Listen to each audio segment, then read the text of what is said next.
Dundee, home to Police Scotland's second oldest cold case. It's a story ripped from the pages of an Agatha Christie novel. Our victim, a Miss Havisham type of character, if you will, is Jean Milne, a wealthy, unmarried woman from Dundee's high society. Jean was brought up here in Elmsgrove Mansion, in affluent Broughty Ferry, a neighbourhood much favoured by Dundee's wealthy jute merchants. Jean returned to Dundee in August 1912, after a 4-month stay in London. She told her gardener about a German gentleman she became acquainted with when she was down south. On the 19th of September 1912, John the gardener admitted to allowing a visitor into the house. In later testimony, he would say he believed it was the German gentleman. The next day, on the 20th, Jean left Dundee for a trip on a luxurious steamer. It was on an earlier version of this very ship that one witness last saw Jean Milne alive.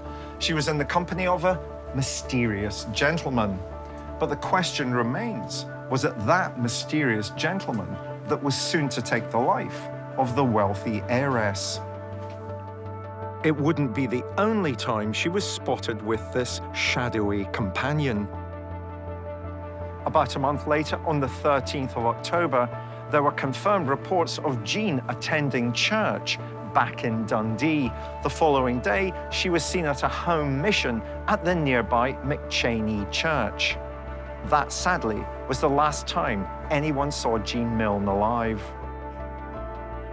On the 15th of October, a local peddler called Andrew Hay caught sight of a well-dressed man leaving Miss Milne's house. When he caught sight of Hay, he quickly retreated back into the mansion. Over the next few days, several people came to visit Miss Milne at her house, but when they knocked on the door, no one answered. By the end of October, her postman noticed the letters piling up, and so on the 2nd of November, he called the police. The following day, the police called for a local joiner to force Jean Milne was found murdered door in the hallway of Elmsgrove Mansion at 9:20 in the morning on the 3rd of November. Her body was found at the bottom of the stairs, which suggests an element of staging. She was fully clothed and covered with a cloth, which I always associate with the perpetrator feeling ashamed of what he's done. The crime scene itself was a bloodied mess because the killer had bludgeoned Jean to death with a poker, and there was blood spatter all across the hallway.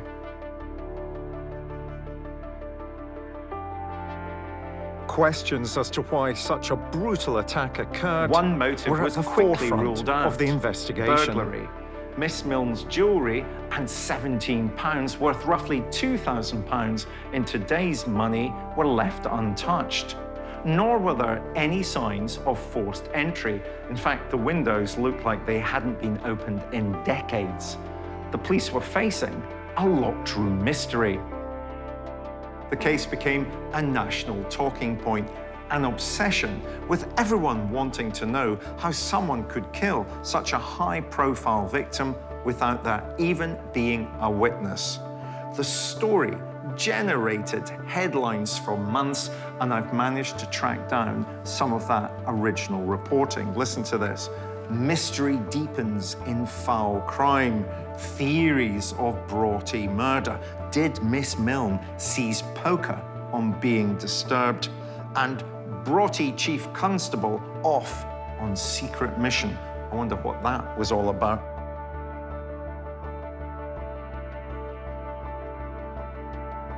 Police needed to act fast before the story got out of control, and so put the country's most renowned detective on the case. Glasgow's detective lieutenant and his John detectives quickly got to work trying to track down this mystery man. They interviewed countless people, even arresting a potential suspect, although no charges were ever brought. However, crucially, they did collect evidence from the crime scene. Now, this is in 1912, and so we're still 74 years away from the first time a murderer would be convicted through DNA fingerprinting. However, these detectives did their work and not only collected fingerprints, but also other types of evidence which at the time had little or no evidentiary value. Maybe they had hoped advancements Sadly, in after months of science would eventually investigation, help nothing solve the substantial was case. uncovered to identify who her killer really was. All they were left with was the mystery sighting of a man on a boat and DNA evidence that couldn't be identified for over 70 years. Gene Milne's killer got away. But could modern science unravel the mystery?